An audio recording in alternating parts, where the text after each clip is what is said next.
Imagine a world where the entire sky turns black with planes and the ground shakes beneath your feet for years. This isn't a movie. This was the reality for millions of people not so long ago. We are talking about World War II. It was the biggest, deadliest conflict in human history. But how did it happen? And more importantly, how did it finally end? To understand the Second War, we have to look at the first. World War I was supposed to be the war to end all wars, but it left Germany broken, poor, and angry. In that anger, a man named Adolf Hitler rose to power. He promised to make Germany great again, but his plan was built on hatred and conquest. At first, he just took back land. The rest of the world watched, hoping that if they let him have a little, he would stop. They were wrong. On September 1st, 1939, the talking stopped. Germany invaded Poland. Britain and France had no choice left. They declared war. The world was officially on fire.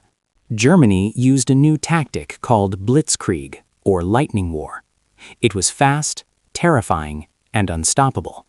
Poland fell in weeks. Then Hitler turned west.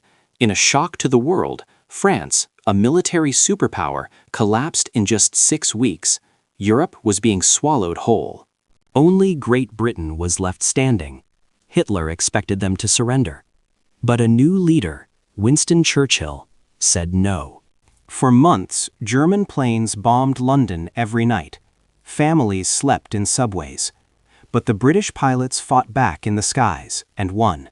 Germany could not cross the sea. Frustrated, Hitler made his biggest mistake. He betrayed his pact with the Soviet Union and invaded Russia. He wanted their land and their oil. At first, the Germans raced forward, but they underestimated 2 things: the endless number of Soviet soldiers and the brutal Russian winter.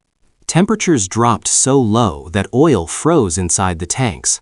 The German advance stopped cold, quite literally.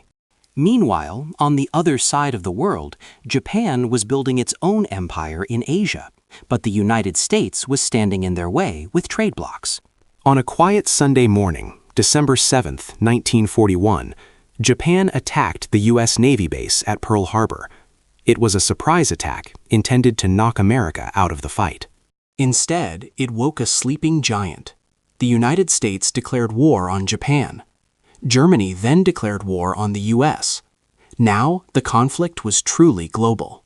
America didn't just send soldiers, they sent machines. Factories stopped making cars and started making tanks. The U.S. became the arsenal of democracy. In the Pacific, the tide turned at the Battle of Midway. The U.S. Navy sank 4 Japanese aircraft carriers. Japan would never fully recover from this loss. Back in Russia, the deadliest battle of the war was happening in Stalingrad. It was a fight for every single building. The Soviets refused to back down. After months of starvation and freezing, the German army at Stalingrad surrendered. It was the first major defeat for Hitler on land. The retreat began.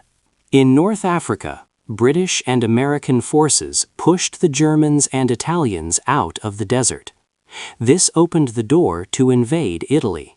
The Allies invaded Italy, calling it the soft underbelly of Europe.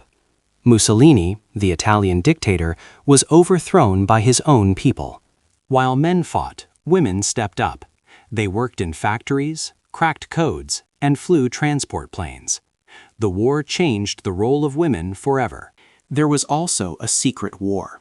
Mathematicians, like Alan Turing, built early computers to break Nazi codes. They saved millions of lives by reading the enemy's mail. By 1944, Germany was surrounded, but they still held Western Europe. The Allies planned the biggest invasion in history to take it back. On June 6, 1944, D-Day began. Thousands of soldiers stormed the beaches of Normandy, France. It was a slaughter, but they broke through. With a foothold in France, the Allies raced toward Germany. Paris was liberated. There was dancing in the streets, but the fighting wasn't over. In a final desperate gamble, Hitler launched a massive surprise attack in the winter. It was called the Battle of the Bulge. It delayed the Allies, but it depleted Germany's last reserves. While armies marched, bombers destroyed German factories and cities from the sky. The German war machine was running out of fuel and parts. As Allied troops moved deeper into heavy territory, they uncovered the darkest secret of the Nazi regime: the concentration camps. Millions of Jewish people and other minorities had been murdered. The world vowed never again, realizing the true cost of hatred. In April 1945, the Soviet army entered Berlin. The fighting was house to house. Hitler, realizing all was lost, took his own life in his bunker. On May 8, 1945, Germany surrendered. It was VE Day, victory in Europe. But the war wasn't over yet. Japan was still fighting. In the Pacific, the U.S. fought for tiny islands like Iwo Jima and Okinawa. The Japanese soldiers fought to the death, refusing to surrender. Japan began using kamikaze attacks, crashing planes into ships. An invasion of Japan was planned, but experts feared it would cost 1 million lives. Scientists in America had been working on a secret weapon, the atomic bomb. The president faced a terrible choice: invade or use the bomb. On August 6th, the first bomb fell on Hiroshima. 3 days later, a second fell on Nagasaki. The destruction was unlike anything seen before. Japan surrendered. On September 2, 1945, World War II finally came to an end. The guns fell silent. Europe and Asia were in ruins. Millions were dead. But from the ashes, the world began to rebuild. To prevent this from happening again, the United Nations was formed. Countries agreed to talk before they fought. Soldiers returned home to restart their lives. They became known as the Greatest Generation, the people who saved the world from tyranny. However, the peace was fragile. The friendship between the US and the Soviet Union turned into a Cold War that would last for decades. The war also accelerated technology. Radar, jet engines, and even the rockets that took us to the moon were born from this conflict. But the true legacy was the resilience of the human spirit. Ordinary people doing extraordinary things to survive and protect freedom. We must never forget the price that was paid. Over 70 million lives lost. Their sacrifice shaped the world we live in today. History is not just dates and maps. It's the story of us. And by remembering the past, we hope to protect our future. If you enjoyed this journey through history, please hit that like button and subscribe to the channel. Let us know in the comments which event we should cover next.